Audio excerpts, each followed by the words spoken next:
بناوی خوای گەورە سەڵاتان لەبێت بەڕێزان لە بەرنامەی ئەمڕۆ باز لە پاخستنی دامەزراوەکانی هەرێم دەکەین بۆی ناکۆکی پارتی یەکێتیەوە دامەزراوەکانی هەرێمی کوردستان پەخراون لە دەستە سەربەخۆکان لە حکوومەت لە پەرلەمان لە بەرنامەی ئەمڕۆ هەروە باز لە پاشەکشەی ڕەوشی مافەکانی مرۆڤیش دەکەین دوایین ناکۆکی پارتیویەکێکی لەسەر دەستی مافەکانی مرۆڤ بوو کە دوو ڕاگەندراوی جیاوازە بوو لەبارەی ڕووداوەکانی سلێمانی هەروەها باسی پەخستنی دامەزراوەکان و لە بەرامبەردا لێکەوتەکانی بەهێزکردنی حزب لەسەر ئایندەی هەرێمی کوردستان دەکەین و تا چەندێک پەخستنی دامەزراوەکان بێ متمانەی زیاتر لەلایەن هاوڵاتیان دروست دەکات ئەم پرسە لەگەڵ هەرێک لە بەڕێزان کاکەڵشۆ عەبدولفەتاح چاودێری مافەکانی مرۆڤ چالاکی بۆی مافەکانی مرۆڤ لە ستۆدیۆ هەروەها لە هەولێریشەوە ڕووپاک ئەحمەد پەرلەمانتاری پێشووی کوردستان سەی لەسەر دەکەین سوپاسیان بەدەبوونتان دەکەین کاکەڵشۆ بەخێربێن سوپاسیان بەدەبوون دەکەین بەرلەوەی کە بچین سەر پەخستنی دامەزراوەکان دەموێت سەرنجی بەڕێز بزانم بەسەر پاشەکشەی مافەکانی مرۆڤ لە هەرێم تا چەند مانگە ڕابردوو دوو کۆمەڵێک کەیسە بوون بۆ نمونەوەی شێروانی هەبوو ئەوەی شوان سابیر هەبوو لە هەولێر ڕووداوەکانی لارزار هەبوو هێمن مامەند هەبوو فشار لەسەر سەنتەری میترۆ ئەم ڕووداوانە وای کردووە کە پاشەکشەی مافەکانی مرۆڤ لە هەرێمی کوردستان دروست بێ ئاراستەکە زیاتر بەرەو پاشەکشەیە بەڵێ سێرتا ڕێز و سڵامانەیە بۆ بینەرەکانتان لە هەر کوێگەن لە ڕاستیە کاتێک کە قسە لەسەر مافەکانی مرۆڤەکەین یان لەسەر ئاستی پێشێلکارەکانی مافی مرۆڤەکەین پێویستە دەست بخەینە سەر ئەو دۆخەی هەیە کە هەم لە ڕووی یاساییەوە واتە دۆخی ئازادیە گشتەکان و ئازادی ڕادەربڕین و کاری ڕێکخراوەی لەو ناوچەیە بەچی ڕێکخراوە دومینیان بچینە سەر بابەتی ئەوەی کە ئاستی جێبەجێکردنی ئەو یاسایانە چۆنە ئەمە خاڵێکیان خاڵی سێم و کۆتایی ئەوەیە کە لە پاش ئەوانە ئەو دامەزراوانەی کە پێ وترێت دامەزراوەی ڕقابی چاودێری لە چه ئاستێکایە ئێمە لە هەرێمی کوردستانە ئەگەر بگەڕێنەوە بۆ راپۆرتەکانی ساڵانی ڕابردوومان چه ڕێکخراوە نێو دەوڵەتیەکان وەکو هیومان ڕایتس وۆچ وەکو ئەمنیستی ئەنتەرناشناڵ وەکو ڕێکخراوی نەتەوە یەکگرتووەکان و هەموو ئەو دامەزراوانی تر کە چاودێری ڕەوشی مافەکانی مرۆڤیان کردووە وەکو ئەو دامەزراوانەشی کە لە ناوخۆی خۆمانە چ ڕێکخراوی لۆکاڵی و ناوخۆی بن و چه دامەزراوەی نیشتیمانی بن وەکو کۆمیسیۆنی مافی مرۆڤ لە عێراق و دەستەی مافی مرۆڤ لە هەرێمی کوردستان سەرجەم ئەمانە پێمانەڵێت کە ئەم ساڵیش بەراورد بە ساڵەکانی ڕابردوو ئاستی پێشێلکاریەکانی مافی مرۆڤ لە ژمارەیەکی هەڵکشانایە بەداخەوە لەگەڵ توندبوونەوەی ململانەکان لە نێوان هێز و لایەنە سیاسیەکان بەتایبەت هێزە حکومڕانە دەسەڵاتدارەکان ئەوانەی کە تاوەکو ئێستاژە توانی بڵێ ناویان بنەی دەسەڵاتدار نەک حکومڕان ئەمانە زیاتر پێشێلکاریەکان ئەنجامێن و بەشێکی ئەو پێشێلکاریانەش لە ڕێگەی دامەزراوەکانەوە کە دامەزراوەی حکوومەتی و دەوڵەتین کە ئەمە بۆ خۆی هەنگاوە مەترسیدارەکەیە کە ئەمانە بۆیە لە ئەنجامە ئەگەینەوەی کە بەداخەوە یعنی ڕەوشی مافەکانی مرۆڤ ئەتوانم بڵێم تا دێت لە پاشەکشەیە و مەترسی گەورەش لەسەر داهاتوومان هەیە و لە ئێستاش مەترسیەکان لە بەردەمانە بەتایبەت ئەو هەنگاوانەی دوایی لە ساڵی 2025 ئەتوانم بڵێم یەکێک بۆ لەو ساڵانەی کە ئێمە پێشێلکاری گەورەی تیاکراوە بەداخەوە چونکە ئێمە لە ساڵی 2024 هاوڵاتیان و دەنگدەران چوونە سەر سوڵەکانی دەنگدان بۆی کە دامەزراوەیەکی ڕقابی تەشریعی پێک بێنن و دەنگەکانیان کار بکات بەڵام ئەبینین هەتاوەکو ئێستش وەکوی لابوود دەمین و هەر نەبێت نزیکەی ساڵێکە هەڵبژاردن کراوە دەسەڵاتێکی باڵای هەرێمی کوردستان فەراغی هەیە کەمترین قسە و باسیشی لەسەرەکرێ ئەو هێزانەی کە بانگەشەی ئەوانە کرد ئێمە پەرلەمان کارا ئەکەین بۆ ئەوەی ببێتە دەسەڵاتی ڕقابی بەسەر دامەزراوەکانی تر بۆ تەشریعی یاساکان بۆ چاودێریکردن بۆ کاراکردنی لیژنەکان بەداخەوە نایبینین هیچ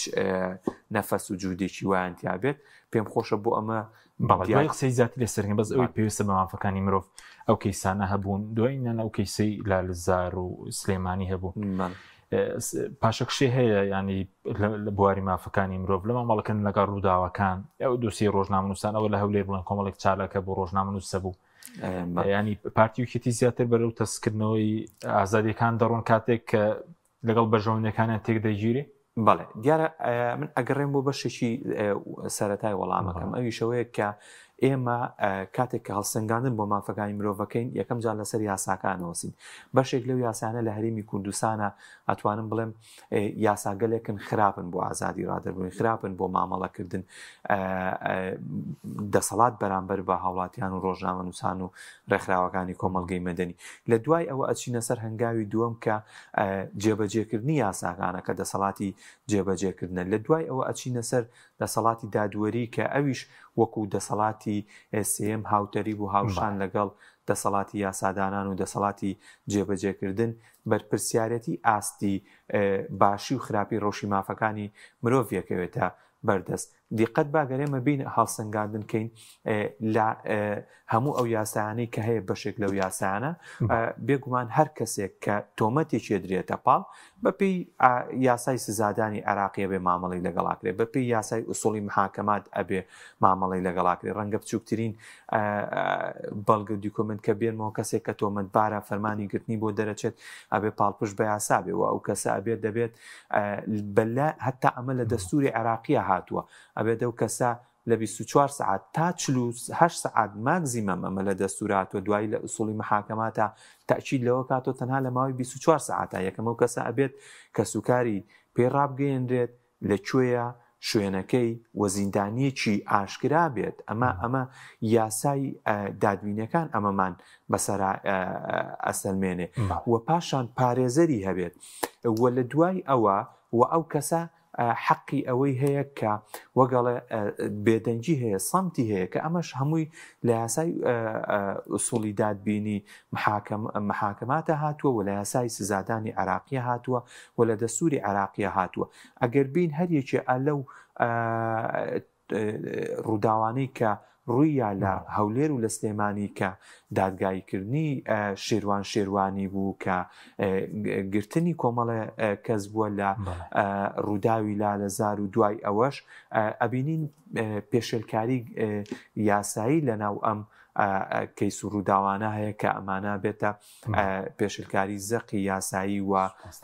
هەرش بینیشمان ینی بەشێک لە بەیاننامەکان و ڕووداوەکان و میدیاکان بۆ خۆیان ڕووماڵیان کردووە کە ئەمانە پێشێلکاری زەقی مافەکانی مرۆڤ. دێمە خزمەتکە هەڵشۆڕپاکخان بەخێر بێ سوپاسیان بە دەبوونی بەڕێزیشی دەکەین دەمەوێت سەرنجی بەڕێز بزانم لەسەر ناکۆکیەکانی پارتی وەکێتی لەسەر پاخستنی دامەزراوەکان دوایینیان دەستەی مافەکانی مرۆڤ بوو ینی دەستەی سەربەخۆی مافەکانی مرۆڤ کە ناکۆکی دروستکرد لە بینی پارتی وەکێتی ئێستا بۆی بەرژۆنەکانی پارتی وەکێتی بڵین دەستە سەربەخۆکان دامەزراوەکان هەمووی پاکی کەوتووە. بەناوی خوای گەورە میهرەبان سەرەتا زۆر سوپاس کاک هەچین بۆ ئەو دەرفەتە بەڵێ ناکۆکیەکانی هەردوو حیزبی دەسەڵات بە درێژایی حکومڕانی کوردی وای کردووە کە دامەزراوەکان نەتوان ڕۆڵی خۆیان ببینن و یاخود بە زۆرەی کە بڵێن ئەو دامەزراوانە کە پەکیان کەوتیان ماوە یاساییان تەواوەوە ژوای کردووە کە نەتوانێت ڕۆڵی خۆی ببینێ و کارەکانی بکە لە هەرێمی کوردستان. ئێستا دەتوانین بڵێن کە سەرجەم دامەزراوەکان لە هەرێم لە ماوەی یاساییدا نین یان ماوەی یاساییان بەسەرچۆیان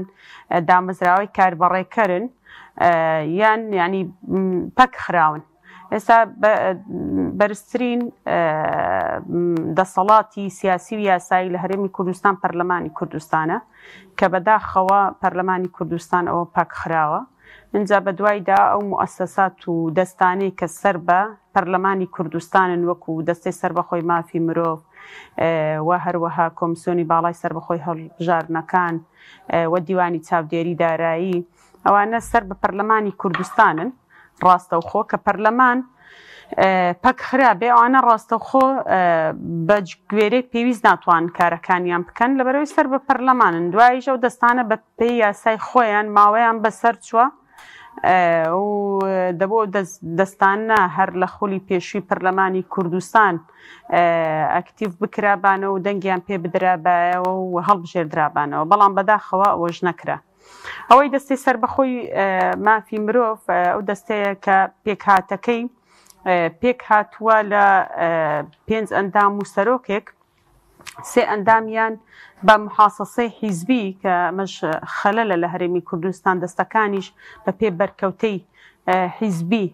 لە بینی خۆیاندا بەشی دەکەن و ئەندامەکاندا دادەنێن 3یان لەوانە پارتین و 2یان یەکێتین وە سەرۆکەکەیان لەسەر کریسیانەکان مەحسوبە و حیسابە بەداخەوە ئەو هەموو ڕووداوەی کە ڕوویدا دەستێ سربەخۆی مافی مرۆڤ 3 بەیاننامەی دەرکرد لەو ڕووداوانە یەکیان ئەوەی کە ئینتیمای بەرە و ئەو ئەندامانەی ئینتیمایان بەرە و لای پارتی ویان لە خود لەسەر ئەوان حیساببوون بەیان نامەیەکیان دەرکرد ئیدانەی ئەو هێرشانەی لالەزاریان کرد و ئەو ڕووداوانەی لە سلێمانی و پێشێلکاریانەی لە سلێمانی ڕۆیاندا و بەیان نامەیەکی تر ئەوانەی کە لەسەر یەکێتی حیسابن بەیان نامەیان دەرکرد لەسەر ئەو ڕووداوانەی لە هەولێر ڕوودەداوە پێشێلکاریانەی کە پێشێلکاریانەی مافی مرۆڤ کە لە هەولێر ڕوودەدا وەکو کەیسی شێروانی و هەندێک کەیسی تر بەیان نامەیەکیان سەرۆکی دەستەکە کە دەری کرد بەڕاستی ینی ئەو بەیان نامەیە زۆرە بێ ئومێدیەکی پێوە دیار بوو چونکە دەستەی دابەش کرد بەسەر چەند ئیتیجاهێک ئەمە بەداخەوە وای کرد کە ئەم دەستەی نەتوانێت کارەکانی خۆی بکات خۆی لە ئەسڵدا دەبێت دەستەی سربەخۆی مافی مرۆڤ دەستەی هەمووان بێ و ئەو ئەرکە سەرچیانەی کە لە یاسای ساڵی 2010 لە پەرلەمانی کوردستان کە یاسای بۆ دەرچوو بۆ دەستی سربەخۆی مافی مرۆڤ دەبێت ئەرکە سەرچیەکانی خۆی جێبەجێ بکە کە ئامانجی دەستەکە ئامانجی دەستی مافی مرۆڤ بۆ پارێزگاریکردن لە مافەکانی مرۆڤ و هەروەها پتەوکردن و داکۆکیکردن لیان لە هەموو لایەنەکانەوە بەڵام بەداخەوە دەستێ ناتوانێت لەبەر ئەو بەرکەتە حیزبیانەی کە لە سەری پێکاتوە ناتوانێت ئەوە بکە و هەڵسەنگاندنی پابندبوونی دەسەڵاتەکانی حکوومەتی هەرێمی کوردستان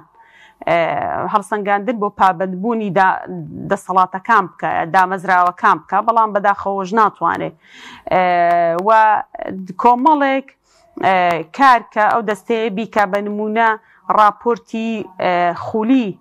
دەبێت پێشکەش بە دامەزراوەکان بکات لەسەر ڕەوشی مافی مرۆڤ لە هەرێمی کوردستان کە ئایا مافی مرۆڤ ڕەوشی مافی مرۆڤ بە چ ئاراستەیەکە کە بەداخەوە ساڵ بە ساڵ لە پاشەکشەدایە ینی ئازادی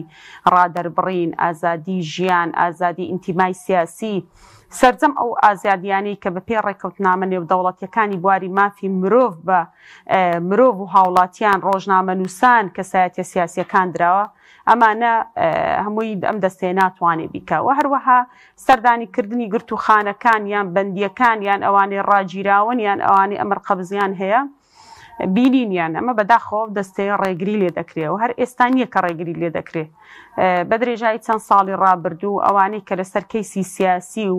گیراون لە زۆنی سەوز ئەوانەی کە دەسەڵاتی ئەو سنوورە گرتوونی و لە زۆنی زەرد ئەوانەی کە دەسەڵاتی ئەو سنوورە گرتوونی ڕێگری لەوە کراوە کە لە ڕێڕەوی لە کۆڵینەوە دەستەی سربەخۆی مافی مرۆڤ ئاگادار بێت چاودێر بێت کە ئایا ماف بەو ڕاگیراوە یاخود ئەو بەندیە یاخود ئەو حکومدراوە دراوە وەکو بەندیەک یاخود وەکو ڕاگیراوێک بە نمونە ئەمر قەبزەک یاخود فەرمانی گرتنە کە بۆ هەر تۆمەتبارێک دەردەچێ مافی ئەوەی هەیە پارێزەری هەبێ مافی ئەوەی هەیە کە بە ئاشکرا دەستگیر بکرێ مافی ئەوەی هەیە کە ینی بێدەنگ بێت تاوەکو پارێزەرەکەی دێ هیچ قسەیەک نەکات تاوەکو پارێزەرەکەی دێ بەڵام بەداخەوە لە هەرێمی کوردستان و ڕێکارانە ناگیرێنە بەر ڕۆڵیش بۆ دەستەیە نەدراوە لەبەرچی لەبەر ئەوەی بە پێی بەرکەوتەی حیزبی ئەو دەستەیە تەشکیل بووە ئەو دەستەیە دامەزراوە لە دەستەکانیش بەداخەوە لە هەرێمی کوردستان لە دامەزراوەکانیش هەتا ئینتیمای حیزبی هەبێ ئەو بنەمایانەی جامافی مرۆڤ هەر شتێک هەمووی دادەماڵدرێ لەو کەسایەتیانەی کە سەر بە حیزبەکانن بە تایبەت دوو حیزبی دەسەڵات بەڵێ ئەوەی کە بەرزت باسی کرد ینی ئەو باسی دەستەکەت کرد بەس باسی پێشلکاری مافەکانی مرۆڤ بڵێن زیادی کردووە وەڕووی لە زیادبوونە ئێستا ڕۆژ ئێمە ئافرەتێکمان بینی لە هەولێر کە دەڵێ 20 ساڵە مێردەکەی بێ سەر شوێنە پێشتر بەڕێزت ئیشت کردووە کەیسی وا زۆر ینی لە هەرێم کە خەڵک بە پاساوی جۆرا و جۆر ئاوا بێ سەر شوێن کراوە بەڵێ کاک حەچیم ئەو کەیسانە زۆرن ینی هەتا سەردانی گرتوخانەکان نەکەی نازانی ینی کەیسی زۆر زۆر کەیسی زۆر ناخەژێن یعنی باوەڕکە کەیسی وا دەبینی پێت سەیرە لەو هەرێما کە دەسەڵاتمان دەسەڵاتی کوردیە و حکوومەتی خۆماڵیە ئەم هەموو پێشێلکاریە هەبێ ئێمە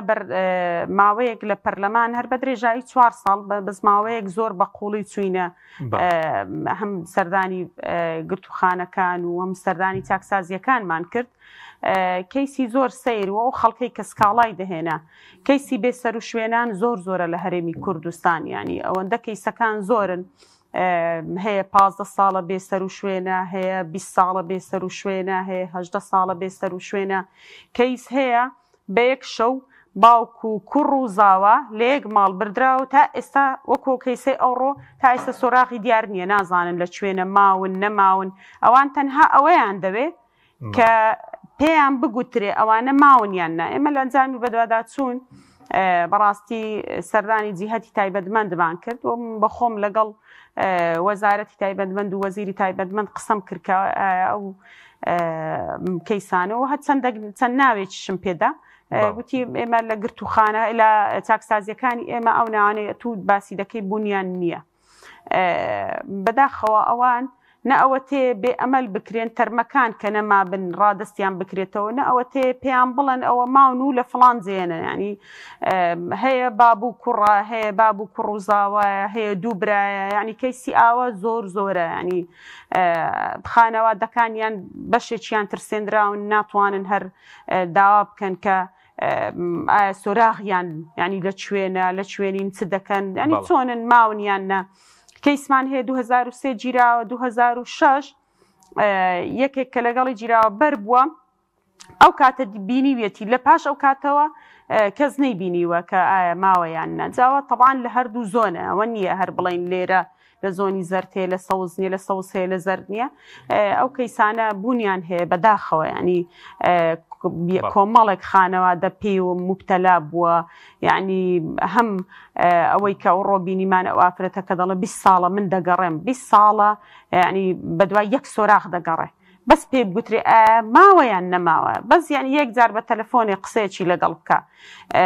ئەو کەیسانە زۆرن و هەروەها حکوم دراو هەیە کە بەبێ ئەوەی هیچ بەڵگەیەک یەک شاهید لەسەری هەبێ 15 ساڵ حکوم دراوە ئێمە کەیسمان هەبوو کە حکم درابوو بە حکمی سێدارە دوای لێبوردنێک بەبەر لێبوردنێک کەوت بوو بۆ حکمی ئەبدی ئێمە چوین پەڕاوەکەمان کردەوە و یعنی هەر حکم دراوەکە لە زیندان شەلەر بوو ینی وەزعی بارودۆخی زۆر تێکچوو بوو بە ئۆکسجین دەژیا ینی هیچ ئەوەیەک نەبوو و دوای بەڵگەیەک نەبوو لەسەری کە پێی حکم بدرێت بەڵگەیەکی وان نەبوو دوای هەوڵوماندوو بوون و هاتنە سەرخەتی دەستەی مافی مرۆڤ و لیژنەی مافی مرۆڤ لە پەرلەمان و ئەوانە بەر لێبوردنی دوای ئیشکردن لەسەری پێشکەشکردنی راپۆرتی پزیشکی و پێکهێنانی لیژنەی پزیشکی ئەم بەندکراوە ئازاد کرا ئەم حکم دراوە جا حکم دراوی وا زۆرە ینی بێ ئەوەی بەڵگەیەک هەبێ شاهیدێک هەبێ بە 15 ساڵ 20 ساڵ حکم دراوە و هەموو ژیانی لە گرتوخانەکان و لە چاکسازیەکان بەسەر بردووە سپاس دەکەین دێنەوە خزمەتی دواتر کاک هەڵشۆ باسی مافەکانی مرۆڤمان کرد بەڵام باسی بڵێن حاڵی دەستەکانیش بکەین سەر بەخۆکان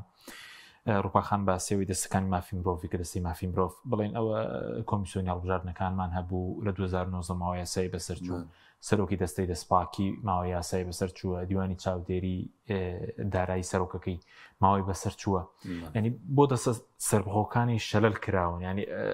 ئەوەی کردووە کە بێمتمانەی زیاتر دروست ببێ یاخود دابەشکاری حیزبی لە دەستە سەربەخۆکان لە ڕاستیە بۆ ئەوەی کە باشتر ئەهمیەت و گرنگیە و دامەزراوانە بزانین پێویستە بگەڕینەوە بۆ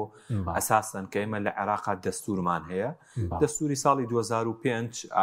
گرنگی و ئەهمیەتی ئەم دامەزراوە نیشتیمانیانەی بە وازحی باس کردووە مادەی 102 دەستوری عێراقی باس لەوە کات کە ئێمە خاوەنی کۆمەڵێک دامەزراوەی نیشتیمانی ڕقابین وەکو کۆمیسیۆنی مافی مرۆڤ کە مەبەست لەوێ لە عێراق کۆمیسیۆنە و لە هەرێم دەستەیە بەپێی یاسای ژمارە 4 ساڵی 2010 لە هەرێمی کوردستان دامەزراوە بێگومانەوە مێژوویەکی هەیە پێشتر وەزارەت بووە دوای ئەوە هەڵوەشێنراوەتەوە بووە بەدەستە و کۆمیسیۆنی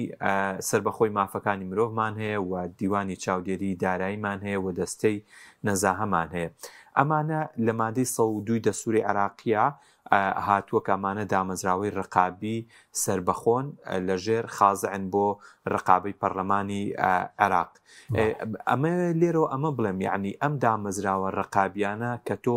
نیەتت دەوڵەت بێت، نیەتت پایەکانی دەوڵەتداری بێت کە یەکێک لە پایە ئەساسیەکانی دەوڵەت و دەوڵەتداری پێشە مشتێ دانانی دەستورێکە و لە دوای ئەوە دانانی دادگایەکە بۆ ئەو دەستورە و تەکمیلەکردنی وێنە و پێداویستەکانی ئەو دەوڵەتەیە کە خۆی لە دامەزراوەکانە بینێتەوەکو دامەزراوەی جێبەجێکردن، دامەزراوەی دادوەری و دامەزراوەی یاسادانان. لە پاڵ ئەم سێ دەسەڵاتەیە ئەو دامەزراوە نیشتیمانیانە کە پێوترێت دامەزراوەی ڕقابی. لە هەرێمی کوردستانە لە ساڵی 1992 لەگەڵ پێگەێنانی یەکەمین کابینەی حکوومەتی هەرێمی کوردستان من ئەتوانم بڵێم پاسێکیشیان بینێ تاوەکو ساڵی 2003 ڕوخاندنی ڕژێمی فاشسی بەحسی لە دوای ئەوە شۆکاتێک کە بە هەموو جوودی خۆیانەوە بە سەرکردایەتی سیاسی کوردستانەوە هەوڵیاننا بۆ ئەوەی کە دەستورێکی مۆدێرن و باش کە بتوانێت هەم ماف و ئازادەکانی تاجی عێراقی تیاپارێزراو بێت، هەم ماف و ئازادەکانی هاوڵاتی وەکو نەتەوەی کوردی تیاپارێزراو بێت یانە سەرف کرد. بەڵام لەبەرەوەی ڕوئایەکی استراتیجی نەبوو بۆ دەوڵەتداری لە هەرێمی کوردستان و نیەتیان دروستکردنی دەوڵەتێکی سەربەخۆ بۆ هەرێمی کوردستان نەبووە، لە خەمی ئەوانە بوون کە دەستورێکیشی بۆ دانن. کاتێک کە دەستوریان بۆ دانەنا دامەزراوەکانی تری دوای ئەوە دانەمەزێنە. ئەمە ژوای کرد کە دەستکراوەیەکی زیاتر بێت. هەرچەندە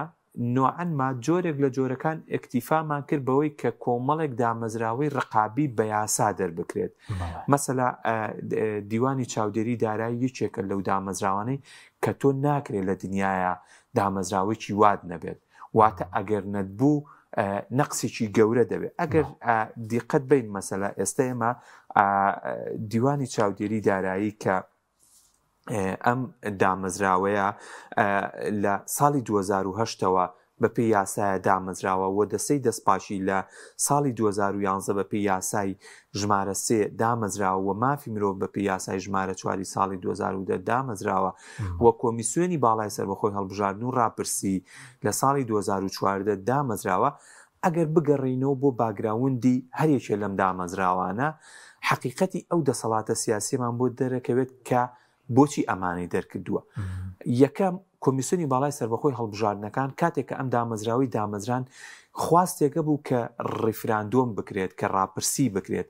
جا بێگومان وەکو تاچێکی کورد و نەتەوە یەک هەمووان ئیستیقبالی ئەوانە کرد، بەس خۆزگای لە ئیرادەیان بۆ دەوڵەتداری و موەسساتداریە بووە، نەکا بۆەوەی کە کارێکی ئانی و هەر سەرپێی بێت لەویا ئیشیان پێی بێت دروستیان کرد. دەستەی سەربەخۆی مافی مرۆڤ 2010 یاساکەی دەرکرا بە فشارێکی گەورە و گران 2014 توانرا سەرۆکەکەی بۆ دیاری بکرێت. لە دوای ئەوە دوای چەند ساڵ دەست بەکاربوون نەتوانرا سەرۆکێکی نوێی بۆ دانێت تاوەکو فشارێکە توانرا خۆشبەختانە متمانە ببەخشێت بە سەرۆک و ئەنجومەنێکی نوێ. دەستەی نەزاها کە یەکێکە لە دامەزراوە گرنگەکان دیقەت بە یاسایکی گەورە و گرانی بۆ دەرچۆ بۆ لەبەرەوەی بتوانێت ئەم دامەزراوەیە بەهێز بێ ڕۆ بچێتە ناو هەموو دامەزراوەکان و دەسەڵاتیە بێ قوتی قانونی پێبێت. بەزەزانی لە ساڵی 2013 ئەم دامەزراوە سەرۆکەکەی دانراوە هەتاوەکۆ کاتی من و تۆ قسەی تیاکەین ئەم سەرۆکە هەر هەمان گۆڕاوە لە کاتێکە بەپی یاساکەڵێ بۆ 4 ساڵە یارای درێژکردنەوەی هەیە بۆ خولێکی تر کە 8 ساڵەکە لە پەرلەمان درێژ بکرێنەوە لە متمانەی پەرلەمان وەرەگرێت و لە بەردەم دەسەڵاتی دادوەریە سوێنە خوارد. ئەمە قسەکە لەسەر شەخص نییە، بە پێچەوانەوە ڕەنگە ئێمە تەقدیرمان هەبێ بۆ ئەو بەڕێزانی لەو دامەزراوانن جوودێکی گەوریان سەرکردێت، چونکە کارێکی هەروە ئاسان نییە لەم دامەزراوانەشا کارکردن و بەبێ گرێ و گۆڵ نییە، بەڵام لە ڕاستیە ئەبێت تۆ نیەتەکە بخوێنیتەوە. دەسەڵاتی سیاسی لە هەرێمی کوردستان هەست ناکات جەستەیەکی هاوتەری بوو هاوشان بێ لەگەڵی. دیقەت بە کاتێک کە ئێمە ئەکتیفامان کرد بە دامەزراوەی وەکو دەستەی نەزاها، وەکو دیوانی چاودێری دارایی، وەکو کۆمیسیۆنی باڵای سەربەخۆی هەڵبژاردن و ڕاپرسی، ئیشیان بە راپۆرتەکان ناکرد. اعتیباری ڕەنگە بەڕێوەبەرێکی گشتی لای ئەوان کە لای سەرۆکی ئەو موئەسسەیە زیاتر بووایە بۆ لەبەرەوەی ئەو بەڕێوەبەرە گشتیە شوێنێک بوو لەوانەیە موئەسسەیەکی ئەمنی بۆ پاراستنایە لەوانەیە داهاتێکی بۆ کۆکردنایە بەس ئەو بۆ ئەحتیمامێکی وای نەبوو لە کاتێکە پلەی سەرۆکی ئەم دامەزراوانە پلەی بریکاری وەزیرە کە مەرتەبەی وەکیل وەزیر لە ڕووی ئیداریەوە بەرزترە لە ڕووی مدیر عام و لە ڕووی دامەزراوەکانی خوارەوە. مەبەستمە لێرا بڵێم ئێمە ڕوئایەکی ئەومان نەبووە بۆ دەوڵەتداری وە بە پلەی یەکەمیش ئەگەڕێتەوە بۆ ئەو دەسەڵاتە سیاسی کە لە هەرێمی کوردستانە هەیە. هەر بۆیە نەبووینە خاوەنی دەستور، هەر بۆیە نەبووینە خاوەنی ئەوەی کە هەرێمێک هاوڵاتی بتوانێت متمانی بە دامەزراوەکانەکە. دێم و خزمەتت ڕووپاکخان سەبارەت بە دەستەکان ئەگەر کۆمنتێکت بۆ چوونێکت هەبێ و دواتریش لەسەر پەرلەمان بڵین نزیکەی ساڵێکیشە پەرلەمان هەڵبژاردن کراوە پەرلەمان پێک نهاتووە دەستەی سەرۆکایەتەکەی بە حکوومەتەکە کاربارەکەرە سەرنجی بەڕێزت. بەڵێ پەرلەمانی کوردستان ئەگەر لە بەرلەمانەوە پێدەم چکە دەستەکان سەر بە پەرلەمانان ڕاستەوخۆ پەرلەمانی کوردستان هەروەک هەمومان دەزانین کە لە ماوەی 34 ساڵ بۆ 34 ساڵ دەچین کە پەرلەمانمان هەیە لەو ماوەیەدا بەداخەوە لە ماوەی حکومڕانی کوردی و هەروەها هەبوونی پەرلەمانمان ئەگەر بەگشتی لێکی بدەینەوە بۆ ماوەی 8 ساڵ تەمەنی پەرلەمان یان پەکی کەوتووە یان ینی ئاوا بە جۆرێک لە جۆرەکان پەک خراوەیە نەیتوانی و کارەکانی بکە. لە سەرەتای نەوەتەکان پەرلەمان بەهۆی شەڕی ناوخۆ پەک خرا اینجا جارێکی تر لە 2015 بۆ 2 ساڵ پەرلەمان پەک خرا. اینجا بە پاسا و پەرلەمان ئێستاش دەبینین خۆی لە 5/11/2022 ماوەی یاسایی خولی پێنجەمی پەرلەمانی کوردستان کۆتایی هات بەڵام بەداخەوە هەڵبژاردن لە 20 ساڵی 2024 کرا. لەو کاتەشکە کرا دوای 2 مانگ نزیک بە 2 مانگ 2/12/2024 پەرلەمان توانی یەکەم کۆبوونەوەی بکە. لەو کۆبوونەوە پەرلەمان نەیتوانی هیچتر کۆب بێتەوە واتەوە 9 مانگە پەرلەمان نەیتوانیوە دەستەی سەرۆکایەتەکەی هەڵبژێرێ نەیتوانیوە لیژنەکانی هەڵبژێرێ هەر ئەسڵان نەیتوانیوە دابنیشێ. بەداخەوە بەگشتی دامەزراوەکان لە هەرێمی کوردستان بێڕۆڵ کراون و ئەو دەستانش سەر بە پەرلەمانی کوردستان سەرجەمیان ماوەی یاساییان بەسەر چووە. دیوانی چاودێری دارایی سەرۆکەکەی لە 2/5/2023 بەهۆی ئەوەی کە ماوەی بەسەرچوو بوو دەستی لە کارکێشایەوە لە دوای ئەو کاتەوە هەربێ سەرۆکە دیوانی چاودێری دارایی لە ماوەی یاسایی کار ناکە و لە فەراغی یاسایی کار دەکە. ئەوەی کەبی ئێستا کە پەرلەمانیشمان نییە و ئەو دامەزراوەیەش هەڕبێ ڕۆڵ کراوە دەستی سەر بەخۆی مافی مرۆڤ بە هەمان شێوە چەند لە خولی پێنجەمی پەرلەمانی کوردستان متمانەی وەرگرت و متمانەی پێدرا ئێستا دەبێت سەرۆکێکی نوێ بۆ هەڵبژێردرێتەوە و ماوەی یاسایی بەسەر چووە. کۆمیسیۆنی باڵا سەر بەخۆی هەڵبژاردنەکان بە هەمان شێوە دەستەی دەستپاکی بە هەمان شێوە. خۆی ئەگەر دەستەکان لە ڕووی یاساییەوە هەڵبژاردننی بۆ نەکرێ و پێک نەهێنرێ ئەوە بە تەکید بە دڵنیایی ناتوانن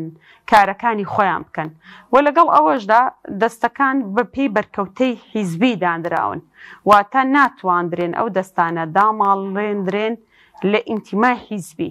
لە بەرژەوەندی حیزبی. بۆیە هەر لەو ڕووداوانە بینیمان کە ئەو دەستەی سەربەخۆی مافی مرۆڤ نەیتوانی بە تۆکمەیی بە یەکدەنگی بێ بڕیار لەسەر پێشێلکاریەکانی مافی مرۆڤ لە هەرێمی کوردستان بدات. لە فەراغی هەبوونی پەرلەمانەوە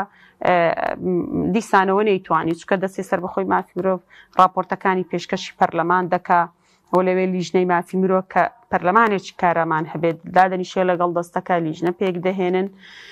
بەڵام بەداخۆ نەیتوانیوە و هەروەها ئێمە لە پەرلەمانی کوردستان پێ یاسای سەرۆکایەتی ماددە 5 یاساکە بەڵێ ببوورە دواتر قسەکەش تاواکەی سەبارەت حکومەتی کاربارەکەریش ینی تا چەند دەتوانرێت کاربارەکەر بێ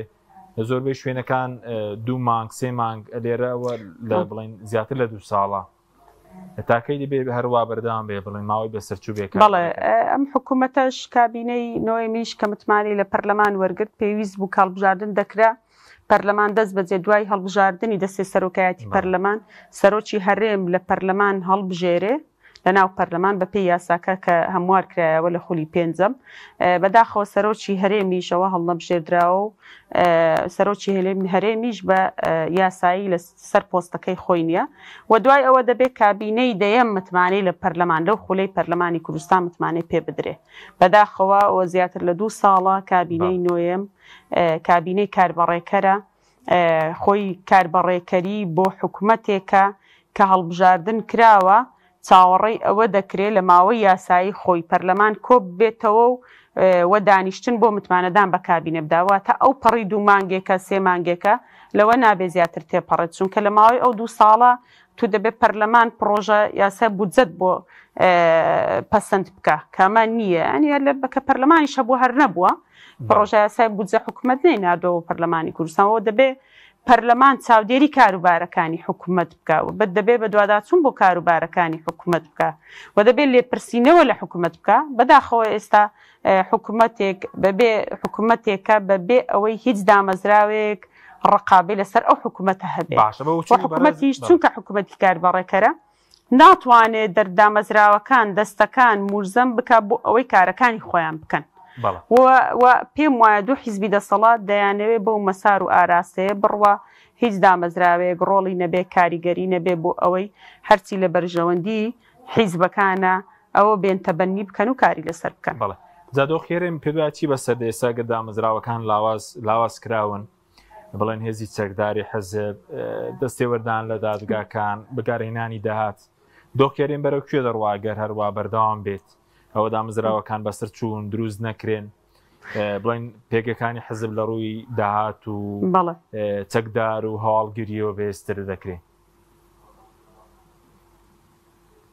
بەڵێ وڵا ئەوەی کە ڕوودەدات ئەو بارودۆخی ئێستاە لە هەرێمی کوردستان کە بەداخەوە هەم پێشتر هەرێمی کوردستان هەر لە ڕووی داهات و لە بواری ئابوووریەوە زیاتر خەڵک کێشەی بەڵام ئێستا لە ڕووی ئەمنیشەوە ئەوە ڕوودەدا کە حیزب تەحەکوم بەسەر دادگاوە دەکات حیزب هەڵدەکوتێتە سەر ڕۆڵی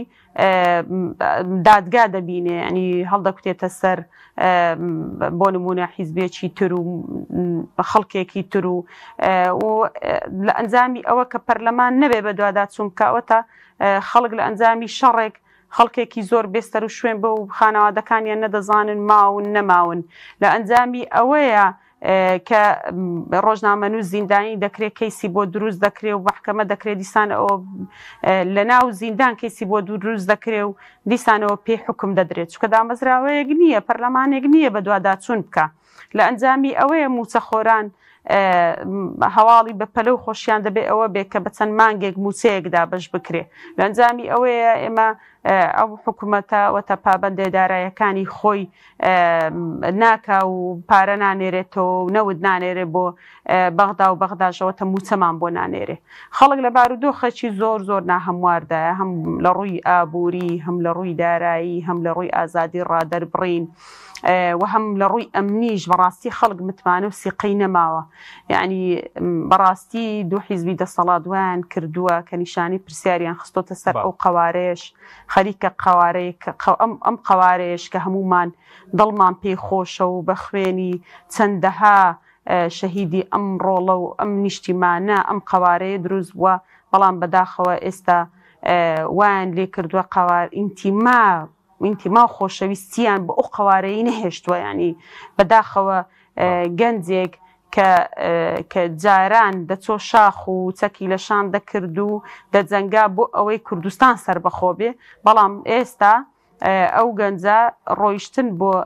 سەر هەڵگرتن و بۆ هەندەرانی زۆر پێ شەریفتر و پیاوانەترە لەوەی کە چەک هەڵگرێ بۆ ئەم قەوارەیە و خۆشەویستی ئەو قەوارەیە بۆیە ئینتیما و خۆشەویستیان بۆ ئەم هەرێمە نەهێشتۆتەوە بەداخەوە ئەمە ژوا دەکا بەرەبەرە هەرێم لاواز دەبێ و هەرێم بەرە و پوکانەوە دەچێ و لە ڕووی سیاسیش پێم وایە زەرەری زۆر باشمان لەم هەرێمە کردووە چونکە ئێمە دامەزراوەکانمان یەک بڕیار نین، یەک ئاراستە نین و بپێ ئەو یاسایانی کە بۆ خۆمان لەو پەرلەمانە دەرمان کردووە بپێ ئەو یاسایانە دامەزراوەکان کار ناکەن و دادگاکانی ژەمە بەڕاستی برینێکی قوڵە لەسەر دڵی هەموو تاکێکی ئەم کۆمەڵگەیە کە دادگا لە هەرێمی کوردستان بەداخەوە سەر بەخۆنیە. دادگا بە پێی بڕیاری حیزبی، یعنی سەرکردەی حیزبی هەیە، دەڵە کاتی خۆی من ینی دێ لە ڕاگەیانەکان دەڵێ من بە بڕیار کوتومەتە حاکمێک یان دادوەرێک ئەم جۆرە بڕیارە بدا، ینی بە پێی بەرژەوەندی حیزبی ئەم بڕێ. ئەمە کارە ساتە لە هەرێمی کوردستان دەخڵقێ و هیوادارین تەمەنای ئەوە دەکەین دوو حیزبی دەسەڵات ئەوەی ئەوەندە ماوەی حکومڕانی ماویانە هەندێک لە ئەو ئینتیمایی کە باسم کرد بۆ ئەم قوارەیە بیگەڕێنەوە و گەنجەکانمان والێ بکەن هەرێمیان خۆش بێ، قوارەیان خۆش بێ و کوردستانیان خۆش. زۆر سوپاس دەکەین ڕووپاخان کاکاڵ شۆکاتشمان زۆر کەماوە کە چەندێکە تێ لەسەر دامەزرا بڵین پەرلەمان پێکناتنی پەرلەمان تا چەند بڵین ئەم نەبوونی دامەزراوەکان پێکناتنی پەرلەمان پەخستین دامەزرابووی ناکۆ حیزبیەوە بێمتمانەی هاوڵاتیانیش زیاتر دەکات بە پرۆسی سیاسی بە خەباتی مەدەنی. لە ڕاستیە بوونی دەسەڵاتی تەشریعی وەکو دەسەڵاتێکی گرنگی لە هەر دەوڵەت و هەرێمێکی چێکە لە پایە گرنگەکانی دەوڵەتداری حکومڕانی و هاوڵاتی و دەنگدەریش کاتێک کە دەنگی یاوە بۆ ئەوە دەنگیاوە کە ئەو پەرلەمانەی دەست بەکار بێت و ئەو پەرلەمانەی کارا بکرێت. ئەگەر بگەڕێنەوە بۆ کارنامەی بانگەشەکانی هەڵبژاردن، پارتی دیموکراتی کوردستانە و هێزە بووە کە لە کارنامەکەی خۆیان ئەیوت ئێمە پەرلەمان ئەەکەینەوە ئەو شوێنەی کە یاسا دەربکات بۆ بەهێزکردنی دامەزراوە چاودێریەکان. یەکێتی نیشتیمانی کوردستان ئەیگوت لە ڕێگەی پەرلەمان و بە دوواداچوونەکانی لیژنە پەرلەمانەکان و چاودێریکردن بەسەر دام و دەستگاکانی دیکە پەرلەمان کارا و بەهێزەکەین. بەڵام ئەوە نزیک بە ساڵێکە بین هاوڵاتی دەنگیا و ئەرکەکەی خۆی جێبەجێ کردووە بۆ ئەوەش بەڵێنی ئەو دوو حیزبە سیاسەیەکە وەکوی لابوو دەمین و تاوەکو ئێستا نەبێت. سەبارەت بە بەو دامەزراوانەی تر بەداخەوە یعنی بۆ پەر ئینساف و یعنی ئەم دامەزراوانە کۆمەڵێک سەرچاوی مرۆیی زۆر باشی تایە کە ڕەنگە نەفەسێکی شتا ئاستی پلە تایبەتەکانی شەبێ کار بکات، بەڵام بەداخەوە حیزبی سیاسی بەژەوەندی حیزبە سیاسیەکان ڕەنگە ڕێگەی ئەوە نێن کە بتوانن ئەو سنوورانە تێک بشکێنن، ئەگەرنە هەریەکە لەو دامەزراوانە ڕەنگە چەندین ساڵە سەرچاوی مرۆیی تایە کارەکات و توانا و ئەزمون کۆ ئەکاتەوانێ لە زۆرێک لەو شوێنانەشە سەرۆکی ئەو دامەزراوانە خواستی خۆیان نەبێت کە ئاوایان لێ هاتووە. ڕەنگە گەر ئێستا ئەندامانی ئەنجومەنی کۆمیسیارانی هەڵبژاردن وەربگریت بە نمونە خواستی ئەویان نەبێ، بەڵام حزبێکی سیاسیە کەی پێویستی پێ بوو کارایە کاتەوە کەی پێویستیش پێی نەبوو کارای ناکاتەوە. ڕەنگە چاودێری دارایش بە هەماشی و مافی مرۆڤ هیچێکە لەو مؤسساتانەی کە وەکو ڕاستکردنەوەیکی شکێکە تەنیا مؤسسەیەک تا ڕادێک ئێستا شەرعیەتی تاوەکو ئێستش ماوەکە سەرۆکەکەی لە پەرلەمان متمانەی وەرگرتووە کە ئەمانە ئەکرێ ئەبێ ئەمانە بەهێز بکرێت. هەر حەکیم من یان یەکێک لەو شتانی کە شۆکی کردم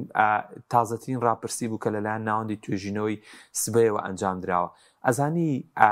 ڕێژەی هاوڵاتی و دەنگدەر کە لەو ڕاپرسیا کراوە احتیمامی بۆ مادەی 140 بە ڕێژەی لە ساعت چەند بێت؟ تەوەقعی چیەکەیت؟ لە ساعت 5 هاوڵاتی دەنگدەر مادەی 140 بەلاوە قەزەیە ئەم ڕاپرسێ کە تازەترینیانە ئەم هەفتەیە بڵاو کراوەتەوە. یعنی ئەمە کارە ساتە یعنی تۆ مادەی 140 هەموو کورد لەسەر احتیمادی لەسەر مادەی 140 بوو کە ناوچەی جێناکۆک بوو. ئێستا ڕاپرسێک پێتەڵێ لە ساعت 5 هاوڵاتی مادەی 140 بۆی قەزەیە. ئەزانی ئەم دەسەڵاتە کوردیەی کە حکومڕانیەکەی ناوچەیەکە کات هەریەکە بۆ خۆی کە پارتی وێچێتی قیادە و سەرۆکاریەکەن زۆر باسی پێشمەرگە و ئاسایشەکەن. ئەزانی ئەو ڕاپرسێ چیمان پێڵێن؟ احتیمامی هاوڵاتی و دەنگدەر بۆ ئاسایش و پێشمەرگە لە سایە چەنە؟ لە سایە 2. ئەزانی بەڕاستی ئەزانی ئاستی متمانەی هاوڵاتی بە دامەزراوەکانی سەرۆکایەتی هەرێم سەرۆکایەتی حکومەت سەرۆکایەتی پەرلەمان دەسەڵاتی دادوەری ڕێژەی لە سایە 36 دانە ئەڵە هیچ متمانێکم پێی نییە. ئەمانە ژمارە و ئاماری شۆگێنەرن. دەسەڵاتی سیاسی حیزبی کوردی لە هەرێمی کوردستان هەردوو پارتی دەسەڵاتدار ئەبێم ئامارانە ڕایان بگرێت، ئەبێ شۆکیان بکات. بردنەوەی ناوچەیەکی دیاریکرا و بەواتای بردنەوەی هەرێمی کوردستان نییە، بە پێچوانەوە بەواتای دۆڕاندن و لە دەستدانی قەزەی نەتەوەیەکە و بەڕاستی ئەبێت ئاستی سەرکردایەتی سیاسی لە هەرێمی کوردستانە بەهۆش خۆی بێتەوە. ئێمە لە چ قەیرانەکەین؟ لە قەیرانی نەمانی متمانەی دامەزراوەکانین کە کارەساتە، لە قەیرانی نەمانی ئەوەی کە خاچی خۆتە هاوڵاتی دوا لێ کردووە بەلایەوە قەزێنە بێت. یعنی هەموو ئەمانە کە بە پلەی ئیمتیازوای کردووە قەیرانی دارایی و نەهێشتنی ڕۆڵی دامەزراوە گرنگەکانی وەکو پەرلەمان و حکومەت و دەسەڵاتی دادوەری و دامەزراوە ڕقابیەکان و نەهێشتن و دروستکردنی مەترسی لەسەر ڕێکخراوەکانی کۆمەڵگەی مەدەنی و ئازادی ڕادربڕین و گرتن و ڕاودونانی ڕۆژنامەنووسان و تەقەلێکردنیان و ئازاردانی کەسوکاریان کە ئەمە زۆربەی هەر زۆری لە دەرەوەی یاساکانە و ئەبێت دەسەڵاتی سیاسی لە هەرێمی کوردستانە بەهۆش خۆی بێنێتەوە دەست بەجێ چارەسەرێ بۆ ئەم دۆخە بکە. ئەگەرنا پێم وایە پێش ئەوەی لە دەست هاوڵاتی دەرچێت لە دەست خۆیان و ئەو حکومڕانە و ئەو هێزە چەکدارە دەرەچێت کە بۆ ماوەیەکی زەمەنی زۆر سوپاس دەکەین سوپاس دەکەین کە هەڵشۆر لە ستۆدیۆ هەروە لە هەولێرە ڕووباخان. سوپاس بۆ بەڕێزیشتان، سوپاس بە بینەرانی بەڕێز، سوپاس بۆ هاوکاران، خواتان لەگەڵ.